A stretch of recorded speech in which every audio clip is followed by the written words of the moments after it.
ডিম আর দুধ দিয়ে আজকে আমি আপনাদের সাথে শেয়ার করব কলিজা ঠান্ডা করা ডেজার্টের রেসিপি। এই ডেজার্টটা মুখে দেওয়ার সাথে সাথেই মিলিয়ে যাবে আর মাত্র 10 মিনিটেই কিন্তু এই ডেজার্টটা আপনারা তৈরি করে নিতে পারবেন। আর খুবই অল্প সময় এবং অল্প উপকরণে কিভাবে এই মজাদার ডেজার্টটা তৈরি করে নেবেন আজকে শেয়ার করব সেই রেসিপি। হ্যালো এভরিওয়ান, আসসালামু আলাইকুম। সবাই কেমন আছেন? আশা করি সবাই আল্লাহর রহমতে সুস্থ আছেন, ভালো আছেন।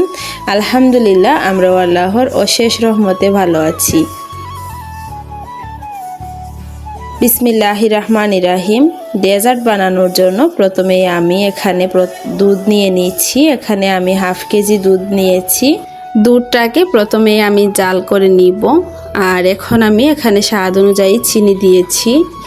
এই দুধটাকে আমি বেশিক্ষণ জাল করব না। এখানে ঘন করার জন্য আমি পাউডার মিল্ক ব্যবহার করব। এটাকে আমি জাল করে এক সাইডে রেখে দিচ্ছি। আর এই ডেজার্টটা বানানোর জন্য আমি এখানে মিনি প্যাকেটের কয়েকটা কেকের প্যাকেট নিয়েছি, একটা ভ্যানিলা ফ্লেভারের আর একটা চকলেট ফ্লেভারের। এখন আমি কেকগুলোকে স্লাইস করে কেটে নিব। এইভাবে যদি একবার ডেজার্টটা বানিয়ে খান, দেখবেন মুখে লেগে থাকবে আর এই ডেজার্টটা বারবার বানাতে চাইবেন। আপনারা যদি চান এই কেকটা বাসায় বানিয়ে দিতে তাহলেও পারবেন। আমি সময় বাঁচানোর জন্য এখানে মিনি প্যাকেটের কয়েকটা কেক নিয়েছি।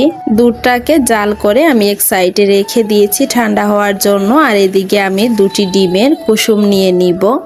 এখানে আমি ডিমের সাদা অংশটা এক সাইডে রেখে দিয়ে ডিমের কুসুমটাই ব্যবহার করব। আর এই ডেজার্টে কিন্তু ডিমের কুসুমটাই ব্যবহার করতে হবে। ডিমের সাদা অংশটাকে আমি এক সাইডে রেখে কুসুমটাকে নিয়ে নিচ্ছি। নিয়ে এখানে আমি 1 টেবিল চা চামচ পরিমাণ চিনি দিয়ে দিচ্ছি। যেহেতু আমি দুধের মধ্যে আগে চিনি ব্যবহার করেছি, এর জন্য এখানে অল্প করেই চিনিটা দিয়েছি। এখন একটা হুইক্সের সাহায্যে ভালোভাবে ডিমটাকে ফেটিয়ে নিব। ডিমটাকে ভালোভাবে ফেটিয়ে নেওয়া হয়ে গেলে এটাকে এক সাইডে রেখে দিয়ে আমি এখানে একটা মিশ্রণ তৈরি করে নিচ্ছি। একটা বাটির মধ্যে আমি 2 টেবিল চা চামচ পরিমাণ নিয়ে নিচ্ছি কর্নফ্লাওয়ার আর অল্প একটু দুধ দিয়ে ভালোভাবে মিশিয়ে নিচ্ছি। আর এই ডেজার্ট বানানোর ক্ষেত্রে অবশ্যই কর্নফ্লাওয়ারটা ব্যবহার করবেন, এতে করে কিন্তু ডেজার্টটা পারফেক্ট হবে। এখন আমি কর্নফ্লাওয়ারের মিশ্রণটাকে এক সাইডে রেখে দিচ্ছি। দিয়ে ডিমের মিশ্রণটাকে আবার ভালোভাবে হুইক্সের সাহায্যে ফেটিয়ে নিয়েছি।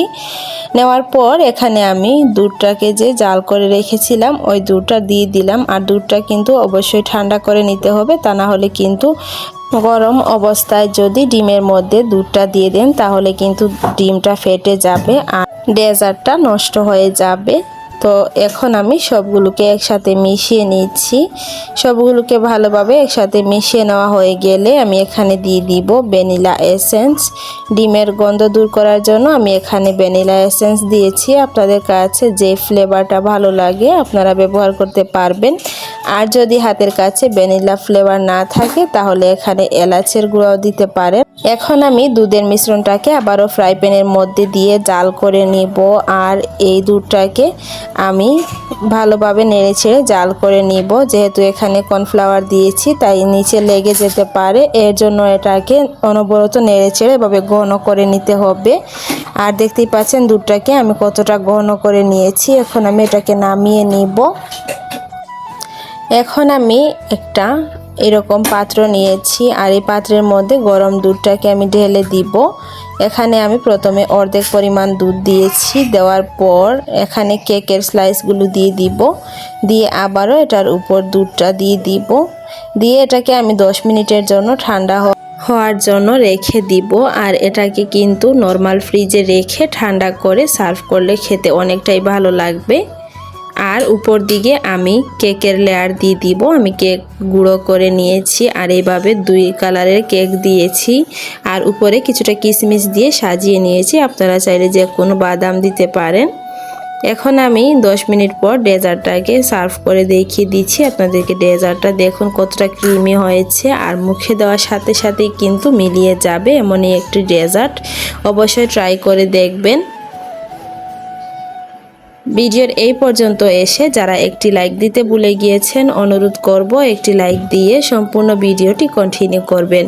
আর আমার চ্যানেলে যদি নতুন হয়ে থাকেন, আমার ভিডিওর কোনো অংশ আপনাদের কাছে ভালো লাগে, তাহলে প্লিজ আমার চ্যানেলটিকে সাবস্ক্রাইব করে পাশে থাকা বেল আইকনটি অলে প্রেস করে রাখবেন। এতে করে আমি নতুন কোনো ভিডিও আপলোড করার সাথে সাথে নোটিফিকেশন আপনাদের কাছে পৌঁছে যাবে। তো এই ছিল আমার আজকে ডিম আর দুধ দিয়ে ডেজার্টের রেসিপি। আপনাদের কাছে কেমন লাগলো প্লিজ কমেন্ট করে জানাবেন। আর ভিডিওটি ভালো লাগলে ফ্রেন্ডস এন্ড ফ্যামিলির সাথে শেয়ার করে দিবেন। সবাই অনেক বেশি ভালো থাকবেন, সুস্থ থাকবেন। দেখা হবে পরবর্তী কোনো ভিডিওতে। আল্লাহ হাফেজ, আসসালামু আলাইকুম।